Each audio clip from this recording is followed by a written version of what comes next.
నమస్కారం. ముందుగా ముఖ్యాంశాలు. రేషన్ వంట సామాగ్రితో కదిలిన వేలాది పంజాబీ ట్రాక్టర్లు. మేడిగడ్డకు కేసీఆర్ రావాలన్న సీఎం రేవంత్. తెలంగాణ అసెంబ్లీ రేపటికి వాయిదా. పదవులు అనుభవించి ఇలా అనటం సరికాదు. ఎమ్మెల్సీ వ్యాఖ్యలపై మంత్రి చెల్లుపోయిన మండిపాటు. సీఎం జగన్ నివాసాన్ని ముట్టడికి యత్నం. రాష్ట్రంలో మెగా డిఎస్సీ ప్రకటించాలంటూ సీఎం జగన్ నివాసాన్ని ముట్టడించిన ఏబీవీపీ కార్యకర్తలు. పంజాబీ రైతులు ఢిల్లీ దిశగా కదులుతూ ఉన్నారు. వేలాది సంఖ్యలో ఉన్న ట్రాక్టర్లలో వాళ్లు ఢిల్లీ బాట పట్టారు. గతంలో సాగు చట్టాలకు వ్యతిరేకంగా ఉద్యమం సాగించిన రైతు సంఘాలు ఇప్పుడు కనీస మద్దతు ధర చట్టం కోరుతూ దేశ రాజధానికి వెళ్తున్నారు. చలో ఢిల్లీ మార్చి కోసం రైతులంతా ప్రిపేర్ అయ్యారు. కనీసం 6 నెలలకు సరిపడా ఉన్న రేషన్తో ట్రాక్టర్లు బయలుదేరుతున్నాయి. అంబాలా, షంభు, కనౌరి, జింద్, దాబువాలి బార్డర్ రూట్లో ఆ ట్రాక్టర్లు ముందుకు వెళ్తూ ఉన్నాయి. ఇవాళ ఉదయం 10 గంటలకు పంజాబ్లోని ఫతేగర్ సాహిబ్ నుంచి వందల సంఖ్యలో ట్రాక్టర్లు బయలుదేరాయి. వాళ్ళంతా సింబు బార్డర్ రూట్లో వెళ్తారు. మరొక గ్రూపు మోహాల్ కలన్ దారిలో కన్నౌరి బార్డర్ దిశగా వెళ్తున్నారు. కేంద్ర ప్రభుత్వానికి వ్యతిరేకంగా నినాదాలు చేస్తూ రైతులంతా ఓ కాన్వాయ్లా కదిలారు. ట్రాక్టర్లలో యువకులు, మహిళలు, వృద్ధులు ఉన్నారు.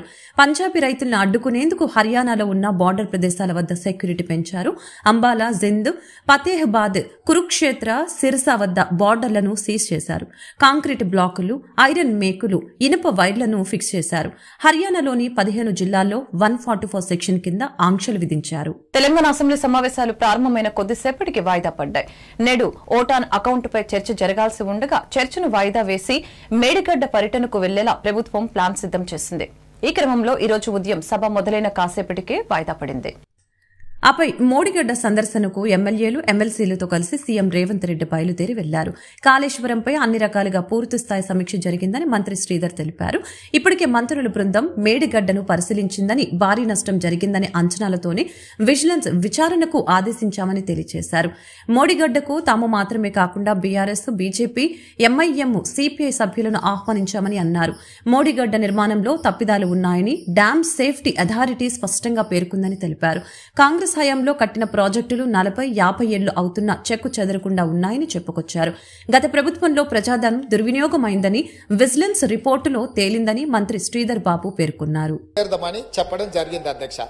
ఈ నేపథ్యంలో ఈరోజు మనమందరం మంతనికెళ్లి మేడిగడ్డ బ్యారేజీను చూసి వాటి వివరాలన్నిటినీ తెలుసుకొని కల్లారా చూసి విజిలెన్స్ ఇచ్చే నివేదికను అక్కడ వాళ్ళు శాసనసభ్యులకు, శాసన మండలి సభ్యులకు వివరించిన తర్వాత మంత్రులతో సహా అది చూసి వచ్చి రేపో ఎల్లుండో తమరి అనుమతితో సాగునీటి పారుదల శాఖ మంత్రి గారు శ్వేతపత్రాన్ని సభలో పెట్టబోతున్నారు, చర్చకు తీసుకురాబోతున్నారు.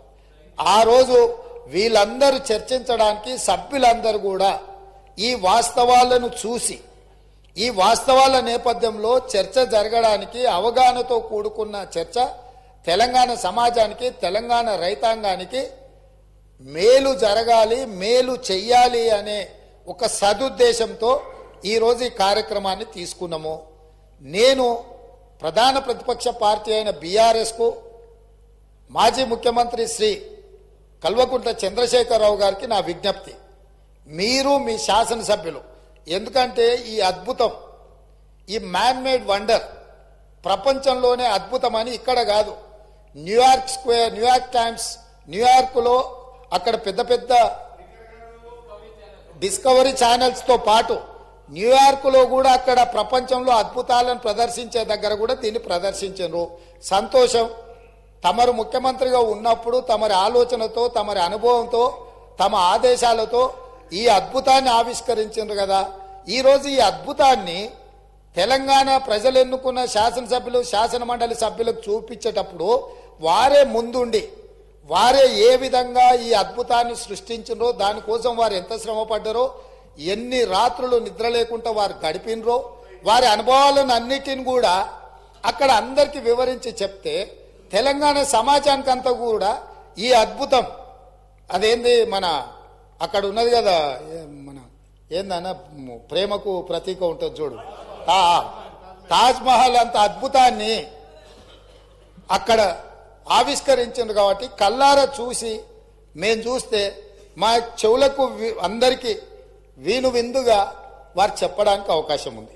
కాబట్టి ఈరోజు నేను తమరి ద్వారా మళ్ళొక్కసారి కల్వకుంట్ల చంద్రశేఖరరావు గారికి, గత సాగునీటి పారుదల శాఖ మంత్రి, తర్వాత ఆర్థిక శాఖ మంత్రి మిత్రుడు హరీష్ రావు గారికి, పెద్దలు కడియం శ్రీహరి గారు కూడా గతంలో సాగునీటి పారుదల శాఖ మంత్రిగా చేసిన అనుభవజ్ఞులు. తెలంగాణ సమాజంలో వారి పట్ల గౌరవం ఉన్నది. వారు నిష్పక్షపాతంగా అక్కడికి వచ్చి విశ్లేషించి తెలంగాణ సమాజానికి అక్కడ ఉన్న పరిస్థితులు, మేమేమంటున్నామంటే కాళేశ్వరం మీకు ఏటీఎంగా మారింది, మీ ఇంట్లో కనకవర్షం కురిసిందని మేము ఇక్కడ అనదలుచుకోలేదు. కాకపోతే అక్కడ ఏదైతే జరిగిందో జరిగిన వాస్తవాలను తెలంగాణ ప్రజలకు తెలుసుకునే హక్కు, అధికారం లేదా అని నేను అడుగుతున్నా. ఈరోజు మన అందరము గత 4-5 రోజుల నుంచి చెప్తానే ఉన్నాం, అందరం కలిసి వెళ్దామయ్యా, ఒక మంచి వాతావరణంలో కలిసి మన అందరం మెలిసి అక్కడికి వెళ్ళి చూసి తప్పు జరిగిందా జరగలేదా, తప్పు జరిగితే తప్పు జరిగిందని నిర్ధారిస్తే తప్పుకు కారణం ఎవరు, దాన్ని నిర్ధారిస్తే దానికి విధించాల్సిన శిక్ష ఏంది, ఈ సభలో చర్చించుకొని ఈ సభ ద్వారా ఒక మంచి సాంప్రదాయానికి తెరదీద్దామనేదే మా ఆలోచన. ఆంధ్రప్రదేశ్లో రాజకీయం వేడెక్కుతోంది. ఎన్నికలు దగ్గర పడుతున్న వేళ రాజకీయ పరిణామాలు శరవేగంగా మారుతూ ఉన్నాయి. ఓవైపు పొత్తులతో ప్రతిపక్షాలు హడావుడి చేస్తూ ఉంటే, మరొక వైపు అధికారంలోకి రావడానికి అధికార వైసీపీ సన్నాహకాలు చేస్తోంది. ఈ నేపథ్యంలో విమర్శలు ప్రతి విమర్శలతో ప్రచారాలను హోరెత్తిస్తున్నారు. ఇదిలా ఉంటే అధికార పార్టీలోనూ కొన్ని ధిక్కార స్వరాలు సైతం వినిపిస్తూ ఉన్నాయి. తాజాగా ఎమ్మెల్సీ జంగా కృష్ణమూర్తి చేసిన వ్యాఖ్యలను సంచలనంగా మారిన విషయం తెలిసిందే. ముఖ్యమంత్రి జగన్ ను విమర్శిస్తూ జంగా కృష్ణమూర్తి వ్యాఖ్యలు చేశారు. బీసీలకు సరైన న్యాయం చేయడం లేదంటూ ఆయన చేసిన వ్యాఖ్యలపై అధికార పార్టీ ఎదురు దాడికి దిగింది. ఈ నేపథ్యంలో తాజాగా మంత్రి చెల్లుపోయిన వేణుగోపాలకృష్ణ కృష్ణమూర్తిపై కౌంటర్ అటాక్ ఇచ్చారు. టీవీ9తో ప్రత్యేకంగా మాట్లాడిన ఆయన పలు కీలక వ్యాఖ్యలు చేశారు. 2 పదవులు అనుభవించి అతను ఆశించింది రాలేదని ఇలా మాట్లాడడం కరెక్ట్ కాదని అన్నారు. బీసీల అధ్యయన కమిటీకి జంగాను అధ్యక్షునిగా పెట్టి ఈ రోజు వరకు కొనసాగించిన వ్యక్తి జగన్ అని, బీసీల ఆత్మగౌరవాన్ని రక్షిస్తున్న జగన్మోహన్ రెడ్డిని విమర్శించడం సరికాదని కౌంటర్ ఇచ్చారు. మన తీరదనుకున్నా, కలగానే మిగులుతుందనుకున్నా, కులగణన అనేటువంటి ప్రక్రియని పూర్తి చేసినటువంటి మన బీసీల బంధువు, బీసీల బాంధవుడే జగన్మోహన్ రెడ్డి గారు. అది గుర్తెరగండి. రోజు అబద్దాలతో, అసత్య కథనాలతో పత్రికలు, టీవీలు ద్వారా ప్రజల్ని మోసగించడమే లక్ష్యంగా, మోసంతోటే ప్రారంభమైనటువంటి ఒక రాజకీయ చరిత్ర కలిగిన నాయకుడిగా చంద్రబాబు నాయుడు ఇవాళ పొత్తుల కోసం అర్రులు తీస్తున్నాడు. నేనంటాను, గతంలోనే చెప్పాను, ఏ నాయకుడైనా ఒక ఆశయంతో పనిచేయాలి. ఆశతో పనిచేసే వాళ్ళ అవసరం ఈ రాష్ట్ర ప్రజలకు ఉందా? వాళ్ళ ఆశ వల్ల మనకు జరిగిన నష్టం, రేపు జరగబోయే నష్టం, మనకు ఆల్రెడీ నష్టం జరిగింది వాళ్ళ ఆశపరులు అవడం వల్ల, రేపు జరగబోయే నష్టాన్ని గుర్తెరగమని ఇవాళ మీ అందరికీ కూడా మీ ద్వారా అందరినీ అప్పీల్ చేస్తా ఉన్నాను. నువ్వెంతసేపు ప్రలోభాలు పెడతావు. నిన్న మా జంగా కృష్ణమూర్తి గారి చేత నేతి బీరకాయ అన్నావు. అసలు బీరకాయలో నెయ్యి ఉండదు, నేతి టేస్ట్ ఉంటుంది. టేస్ట్ అనుభవించినంతసేపు అనుభవించి ఆయన మాట్లాడి వెళ్ళిపోయాడు. అంటే నీ కుట్రలో మా బీసీలు భాగస్వాములు కావాలని ఒక ప్రయత్నం చంద్రబాబు నాయుడు చేశాడని సందర్భంగా మనవి చేస్తూ, ఒకటి పొత్తులకు అర్రులు చాస్తున్నటువంటి జనసేన, తెలుగుదేశం, ఎక్కడ ఏ ఆశయం కోసమైతే తెలుగుదేశం పార్టీని ఎన్టీ రామారావు గారు స్థాపించాడో ఆ ఆశయాన్ని పూర్తిగా తొంగలోకి దొక్కి తన ఆశ తాను ముఖ్యమంత్రి, తర్వాత తన రెండో తరమైన తన కొడుకు ముఖ్యమంత్రి, తన ఆశ అత్యాశగా మారి రెండో తరమైనటువంటి కొడుకు ముఖ్యమంత్రి కావాలనేటువంటి తపన వల్ల ఇవాళ ఈ రాష్ట్ర ప్రజల యొక్క జీవితాలని ఫణంగా పెట్టాలని ప్రయత్నిస్తున్నాడు చంద్రబాబు నాయుడు. తస్మాత్ బాంబులకే భయపడని కుటుంబం మాది, మీ ప్రభుత్వం పెట్టే కేసులకు భయపడతామా అంటూ తెలుగుదేశం పార్టీ జాతీయ ప్రధాన కార్యదర్శి నారా లోకేష్ జగన్ ప్రభుత్వంపై విరుచుకుపడ్డారు. భయం తమ బయోడేటాలోనే లేదని చెప్పారు. 1,00,000 కోట్ల అవినీతికి పాల్పడిన జగన్ జైలుకు వెళ్లే రోజు దగ్గరలోనే ఉందని హెచ్చరించారు.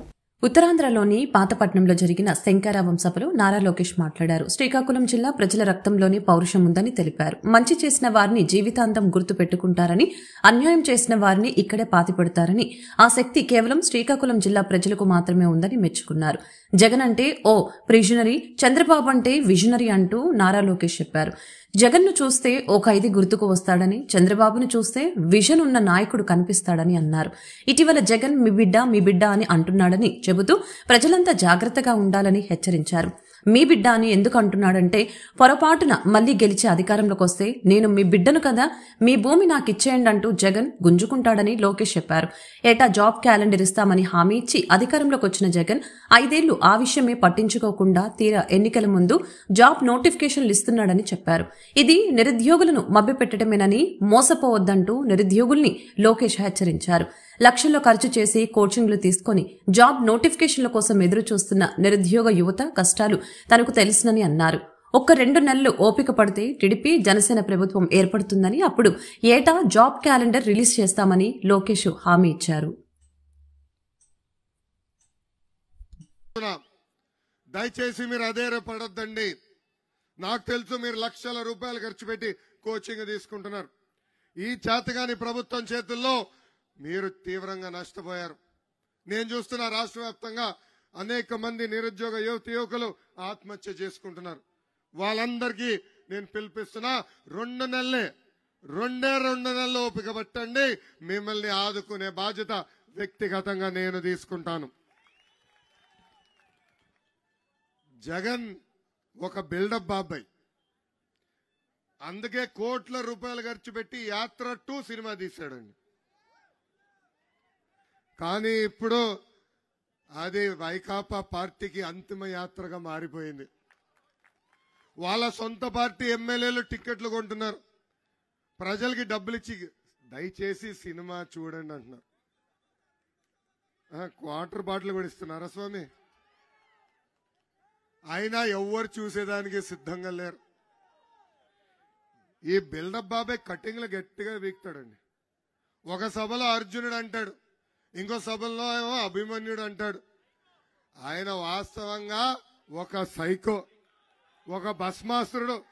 హిట్లర్ గురించి విన్నాం కదా, సద్దాం హుస్సేన్ గురించి విన్నాం కదా, అలాంటి వ్యక్తి ఈ సైకో జగన్. ఈ సైకో జగన్ ని చూస్తే చాలా జాలి వేస్తుంది. మనం చేసిన మంచి పనుల మీద రంగులేసి నేను చేశాను అంటాడు. మనం కట్టిన టిట్కో ఇల్లు పైన రంగులు వేసి నేను కట్టానని చెప్పుకుంటాడు. మనం కట్టిన అన్నా క్యాంటీన్లు మూసేసి రంగులు మార్చి అక్కడ సచివాలయం తీసుకొచ్చి చేశానని పెద్ద ఫోజులు కొడతాడు.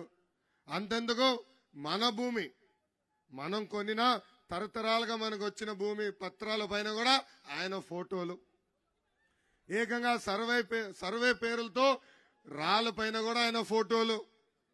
ఇప్పుడు కొత్తగా అంటున్నాడు మీ బిడ్డ అని. అందరూ జాగ్రత్తగా ఉండాలి. ఏదో ముఖ్యమంత్రి మనం బిడ్డ అవుతున్నాడని జాలి పడద్దండి.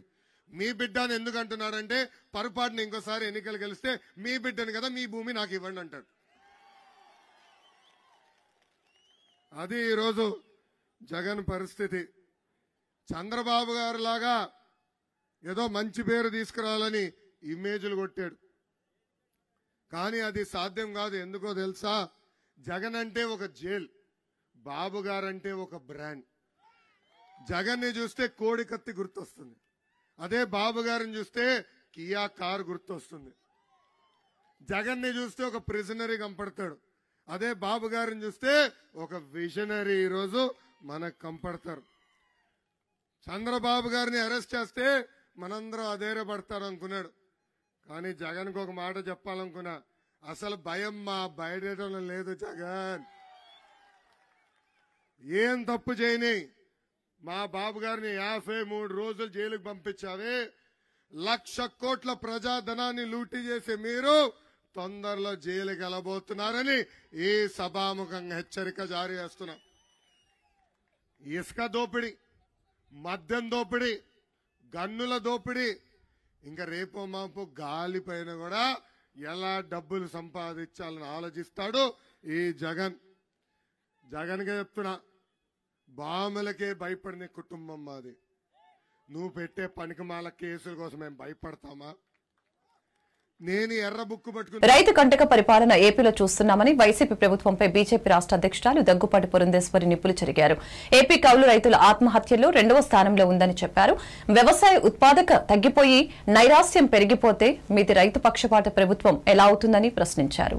బీజేపీ రాష్ట్ర కార్యాలయం నందు కిసాన్ మోర్చా కార్యక్రమం నిర్వహించడం జరిగింది. ఈ సందర్భంగా బీజేపీ రాష్ట్ర అధ్యక్షురాలు దగ్గుపాటి పురంధేశ్వరి మీడియాతో మాట్లాడారు. రైతులు అసంఘటితంగా ఉన్నప్పుడు సహాయం చేయాలని ఆమె అన్నారు. ఏపీలో రైతులందరూ కలిసి సంఘటితం కావాలని ఆమె పిలుపునిచ్చారు. రైతు కంటక పరిపాలన ఏపీలో చూస్తున్నామని పురంధేశ్వరి అన్నారు. ఏపీలో 98.3% రైతు కుటుంబాలు అప్పుల్లో ఉన్నారని సర్వేలు చెబుతున్నాయని ఆమె అన్నారు. కౌలు రైతుల ఆత్మహత్యల్లో 2వ స్థానంలో ఏపీ ఉందని ఆమె అన్నారు. వ్యవసాయ ఉత్పాదకత తగ్గిపోయి నైరాస్యం పెరిగిపోతే మీది రైతు పక్షపాత ప్రభుత్వం ఎలా అవుతుంది అని అన్నారు. గట్టు మీదే ఆగిపోయిన నాయకులు రైతులకు ఏం చేయగలుగుతారని ఆమె అన్నారు. రాష్ట్రంలో మెగా డీఎస్సీ ప్రకటించాలంటూ ఏబీవీపీ కార్యకర్తలు నేడు తాడేపల్లిలో సీఎం జగన్ నివాసాన్ని ముట్టడించారు. మినీ డీఎస్సీ వద్దు, మెగా డీఎస్సీ కావాలి అనే నినాదంతో వారు చెలో తాడేపల్లి పేరిట ఆందోళనకు దిగారు. నిరుద్యోగులను సీఎం జగన్ మోసం చేశారని వారు మండిపడ్డారు. మల్లికార్జున ఏబీవీపీ రాష్ట్ర సంయుక్త కార్యదర్శి ఈరోజు అఖిల భారతీయ విద్యార్థి పరిషత్ ఆధ్వర్యంలో క్యాంప్ ఆఫీస్ ముట్టడి చేయడం జరిగింది. ఈ ముట్టడి ఎందుకయ్యా అంటే రాష్ట్రంలో నిరుద్యోగులు కావచ్చు, ఈరోజు విద్యార్థి యువతను ఈరోజు జగన్మోహన్ రెడ్డి గారు మోసం చేయడం జరిగింది. అలాగే రాష్ట్రంలో నేను వస్తే ప్రతి ఒక్క కుటుంబాన్ని సంతోష పెడతాను, మీ పెద్దన్నగా నేను ఉంటానని చెప్పినటువంటి జగన్మోహన్ రెడ్డి గారు ఈరోజు పెద్దన్న కాదు, పెద్ద దగాకోరుగా తయారయ్యాడు. ఈరోజు రాష్ట్రంలో ఉన్నటువంటి విద్యారంగ సమస్యలు పరిష్కరించకుండా ఈరోజు తాడేపల్లి ప్యాలెస్ లో నుంచి బయటికి రావడానికి భయపడుతున్నారు. ఈరోజు సిద్ధం అంటూ జనాల్లోకి రావడం జరిగింది. దేనికి సిద్ధమని మేము అడుగుతున్నాం. జాబ్ క్యాలెండర్ విడుదల చేసినందుకు సిద్ధమా, లేకుండా ఉంటే మెగా డిఎస్సీ ఇవ్వకుండా దగా డిఎస్సీ ఇచ్చినందుకు సిద్ధమా, లేకుంటే రాష్ట్రంలో నిరుద్యోగుల కోసం మీరు కంపెనీలు తీసుకొచ్చారని సిద్ధమా అని ఈ సందర్భంగా మేము అడుగుతున్నాం. దేనికి సిద్ధం? ప్రజలు, విద్యార్థులు, నిరుద్యోగులు ఈరోజు సిద్ధమయ్యారు. రాష్ట్రంలో నిన్ను ఇంటికి పంపించేదానికి సిద్ధమయ్యారు. ఈరోజు కడప నుంచి నువ్వు పాదయాత్ర మొదలు పెడుతూ రాష్ట్ర వ్యాప్తంగా తిరిగి ఈ రోజు ప్రతి ఒక్కరికి హామీ ఇచ్చావు. ఈ రోజు కడప బిడ్డగా నేను కూడా నీకు హెచ్చరిస్తున్నా, ఈ విద్యార్థి నిరుద్యోగ వ్యతిరేక పాలన ఏదైతే ఉందో ఈ జగన్మోహన్ రెడ్డి వ్యతిరేక పాలనను ఇంటికి పంపించేందుకు ఈ రోజు రాష్ట్ర వ్యాప్తంగా ఏబీవీపీ సిద్ధమైందని ఈ సందర్భంగా తెలియజేస్తున్నా. అందరికీ నమస్కారం. Venkata Gopi, ABVP state joint secretary. ఏదైతే ఈరోజు ఏబీవీపీ రాష్ట్ర వ్యాప్తంగా పాలిచ్చింది సీఎం క్యాంప్ ఆఫీస్ ముట్టడించాలని. ఎందుకయ్యా అంటే ప్రజా సంకల్ప యాత్ర నుంచి జగనన్న ఎలక్షన్స్ ఏదైతే వచ్చిన స్టంట్ నుంచి ఏం చెప్తా ఉన్నారంటే ప్రజలను ఉద్ధరిస్తాను, నిరుద్యోగం అనేది ఈ రాష్ట్రంలో 0 చేస్తానని చెప్పి ఈ రోజు నిరుద్యోగాన్ని ఈ దేశంలోనే 3వ స్థానంలో నిరుద్యోగ యువత ఉన్న స్థానంలో ఈ ఆంధ్రప్రదేశ్ నింపాడు. ఏం నింపారండి? భారతదేశంలోనే మొట్టమొదటి డ్రగ్స్ సప్లై చేసే ఆంధ్ర రాష్ట్రాన్ని డ్రగ్స్ సప్లై రాష్ట్రంగా నిలబెట్టాడు. 2 నిరుద్యోగ డిఎస్సీ ఏదైతే మెగా డిఎస్సీ వదులుతాను 25,000 పోస్టులతో అని ఆ రోజు చెప్పినటువంటి జగన్మోహన్ రెడ్డి ఈ రోజు మాట తప్పి మడమ తప్పి నేను విన్నానన్నాడు అన్నాడు. ఈ రోజు ఏమంటున్నాడు? వినలేదంటున్నాడు, నేను అనలేదంటున్నాడు. ఏం చేశారు? 6,100 పోస్టులతో ఈ రోజు ఉన్నటువంటి జగన్మోహన్ రెడ్డి అందరూ నిత్యం డిఎస్సీ కోసం ప్రిపేర్ అయ్యే వాళ్ళకి మాత్రమే ఉపయోగపడుతుంది. కానీ పేదలు ఎవరైతే అట్టడుగు బలహీన వర్గాలు ఎవరైతే ఉన్నారో వాళ్ళంతా కూటికి గతి లేకపోతే 3 నెలల ముందు ఆ నోటిఫికేషన్ వస్తే 3 నెలల తర్వాత పరీక్ష ఉంటే వాళ్ళు చేసే వృత్తిని వానుకొని పరీక్ష కోసం ప్రిపేర్ అయ్యే విధానం మనం ఎప్పుడైనా చూస్తూ ఉంటాం. ఇప్పుడు 30 రోజుల్లో డిఎస్సీ ప్రిపేర్ అవ్వాలంటే అతను చేస్తున్నటువంటి జాబ్ ఇప్పటికిప్పుడు క్విట్ చేసి వస్తే రేపు డిఎస్సీ రాకపోతే అతనికి అన్నం తినడానికి 4,000 లోపలికి వెళ్ళడానికి గతి లేని పరిస్థితి మనం రాష్ట్రంలో చూస్తూ ఉన్నాం. జగన్మోహన్ రెడ్డి ఏదైతే మనం సినిమా చూసిన 30 రోజుల్లో ప్రేమించడం ఎలా అని, ఇట్లానే 30 రోజుల్లో డిఎస్సీకి ప్రిపేర్ అవ్వడం ఎలా అని దర్శకత్వం జగన్మోహన్ రెడ్డి చేస్తే నిర్మాత విద్యాశాఖ మంత్రి ఉంటే హీరోగా సజ్జల రామకృష్ణారెడ్డి ఉన్నారు. ఈ రోజు నేను చెప్తాను, ఇది అంబేద్కర్ పాలన కాదు, సజ్జల పాలన, జగనన్న పాలన, సజ్జల పాలన సాగుతా ఉంది. అంబేద్కర్ రాజ్యాంగం ఇక్కడ సాగట్లేదు, రౌడీ రాజ్యాంగం సాగుతా ఉంది. ఈ రోజు స్వచ్ఛందంగా నిరుద్యోగుల కోసం ఏబీవీపీ ఉద్యమాన్ని ప్రకటించి ఈరోజు సీఎం క్యాంప్ ఆఫీస్ ముట్టడి సిగ్గు లేకుండా క్యాంప్ ఆఫీస్ లో పబ్జీ ఆడుకున్నాడు జగన్మోహన్ రెడ్డి. మేము ఈ రోజు ముట్టడిస్తే పోలీసులతో దౌర్జన్యంగా మమ్మల్ని అరెస్ట్ చేయించి చూడండి విద్యార్థులందరికీ కూడా విజయవాడ ఎంపీ కేశినేని నానిపై టీడీపీ పోలిట్ బ్యూరో సభ్యులు బోండా ఉమ సంచలన వ్యాఖ్యలు చేశారు. కేశినేని నాని ఆస్తులు, అప్పులు లెక్కలు మీడియాకు బోండా ఉమ వెల్లడించారు. 2014-19 మధ్య కాలంలో కేశినేని నాని ఆస్తులు పెంచుకుని అప్పులు తగ్గించుకున్నారని ఆరోపణ చేశారు. విజయవాడ మొగల్రాజపురంలో టీడీపీ పోలిట్ బ్యూరో సభ్యులు మాజీ ఎమ్మెల్యే బోండా ఉమ మీడియాతో మాట్లాడారు. కేసుల భయంతోనే కేశినేని నాని తన ట్రావెల్స్ సంస్థను మూసివేశారని బోండా అన్నారు. అప్పులు తీసుకుని ఎగ్గొట్టడం కేశినేని నానికి అలవాటని బోండా అన్నారు. కేశినేని నాని అతిపెద్ద బ్యాంక్ స్కామర్ అని చెప్పారు. బ్యాంకులు, ఫైనాన్స్ సంస్థల్లోనూ తీసుకుని కేశినేని నాని ఎగవేస్తారని ఎద్దేవా చేశారు. కేశినేని నాని పేరుతో ఉన్న హోటల్తో సహా ఆయన ఆస్తులు ఎన్పీఎస్ స్టేజ్లో ఉన్నాయని అన్నారు. కేశినేని నాని అప్పుల అప్పారావు, బిళ్లపు బాబాయ్ అని విమర్శించారు. చంద్రబాబు నాయుడు గారింటి గుమ్మం కూడా నానికి ఎక్కే పరిస్థితి ఉండేది కాదు. ఆ రోజు ఆయనే ఇతని మీద చాలా రూమర్స్ ఉన్నాయనంటే చంద్రబాబు గారికి నచ్చచెప్పి నాది బాధ్యత అని చెప్పి పార్టీలోకి తీసుకొచ్చాడు. తీసుకొచ్చినాక పాదయాత్రలో పాల్గొన్నాడు. 4 నెలల్లో ఎన్నికలు వచ్చినాయి. ఎన్నికలు రాగానే సుజనా చౌదరి గారు ఏంటి మరి అని అంటే తప్పించి తిరగడం మొదలుపెట్టాడు. ఎక్కడా కూడా ₹1 2014లో కేశినేని నాని అనే వ్యక్తి పార్టీకి ₹1 ఖర్చు పెట్టలేదు. కనీసం జెండాలు, తోరణాలు కూడా ఖర్చు పెట్టినటువంటి కేశినేని నాని మొత్తం కూడా ఆ రోజు సుజనా చౌదరి గారు నా మాట పోద్దని ఆయన భుజం మీద వేసుకొని ఈయన తరపున ఆయన ఖర్చు పెట్టాడు. ఆ రోజు పార్ట్ 1 అది. 2014లో ₹1 లేకుండా టికెటు సుజనా చౌదరి గారు ఇప్పించాడు. చంద్రబాబు గారు టికెట్ ఇచ్చారు. డబ్బులు పెట్టుకుంటానని చేతులు ఎత్తేస్తే పరువు పోద్దని సుజనా చౌదరి గారు తన సొంత డబ్బులతో ఆ రోజు ఎంపీ టికెట్ బాధ్యత తీసుకున్నాడు. చంద్రబాబు గారి దయతో, పార్టీ దయతో ఎంపీ అయ్యాడు. మరి మీరు అడగచ్చు రెండోసారి ఎలా ఇచ్చారని టికెట్ అని. 2019కి వచ్చేటప్పటికి చాలా ఎమోషనల్ బ్లాక్మెయిల్ చేశాడు ఇతను చంద్రబాబు నాయుడు గారిని.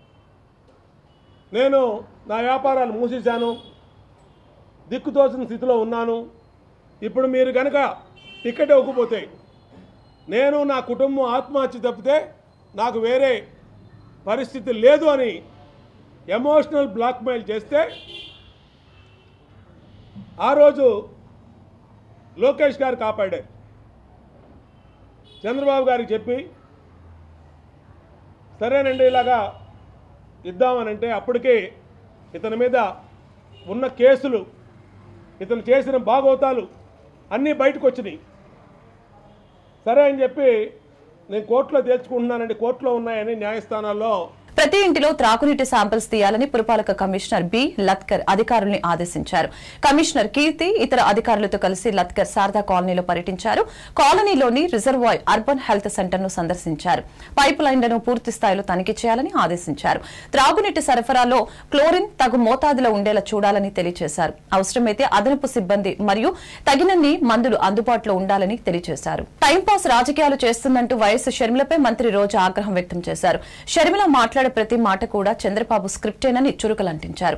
తెలంగాణ రాష్ట్రంలో పార్టీ పెట్టి కాంగ్రెస్ లో విలీనం చేసి ఇప్పుడు ఏపీలో టైంపాస్ రాజకీయాలు చేయడానికి వచ్చిందని మండిపడ్డారు. చంద్రబాబు నాయుడు లాంటి డర్టీ పొలిటీషియన్ వల్ల మనకి స్టేడియంస్ లేకుండా, రాజధాని లేకుండా ఈరోజు మనం అన్యాయం అయిపోయినాం. అలాగే ఈరోజు కాంగ్రెస్తో కొన్ని రోజులు కుమ్మక్కై, ఇప్పుడు బీజేపీతో కుమ్మక్కై, మళ్ళీ కాంగ్రెస్తో కుమ్మక్కై, మళ్ళీ మొన్న అమిత్ షా దగ్గరికి వెళ్ళి కాళ్ళు పట్టుకొని తన రాజకీయం కోసం, తాను అధికారంలో రావటం కోసం అందితే జుట్టు అందకపోతే కాళ్ళు అన్న చందంగా ముందుకు వెళ్తున్నాడే తప్ప ఈ రాష్ట్రంలో ఉన్న పేదవాళ్ల కోసం, ఈ రాష్ట్రంలో ఉన్న క్రీడాకారుల కోసం చంద్రబాబు నాయుడు ఇది చేశాడు అని ఒక్క పాయింట్ చెప్పండి. ఈరోజు చంద్రబాబు నాయుడు, లోకేష్ని ప్రజలు నమ్మటం లేదు, వారు చెప్పే అబద్ధాలని ఎవరు పట్టించుకోవటం లేదనే ప్యాకేజీలు ఇచ్చి ఈరోజు పవన్ కళ్యాణ్ తీసుకొచ్చి చంద్రబాబు నాయుడు, లోకేష్ మాట్లాడిన దాన్నే ఆయనతో మాట్లాడిచ్చారు.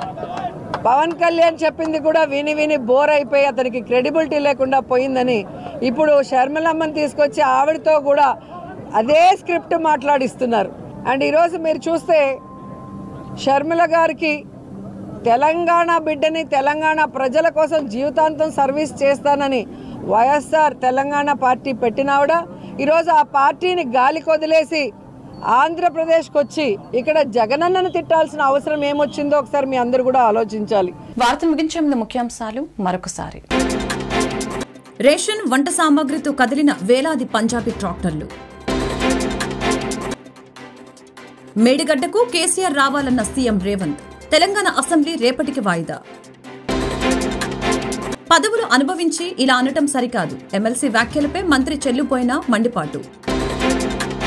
సీఎం జగన్ నివాసాన్ని ముట్టడికి యత్నం. రాష్ట్రంలో మెగా డిఎస్సీ ప్రకటించాలంటూ సీఎం జగన్ నివాసాన్ని ముట్టడించిన ఏబీవీపీ కార్యకర్తలు. ఈ వార్తలు ఇంతటితో సమాప్తం. మరొక బులెటిన్లో మళ్ళీ కలుద్దాం. నమస్కారం.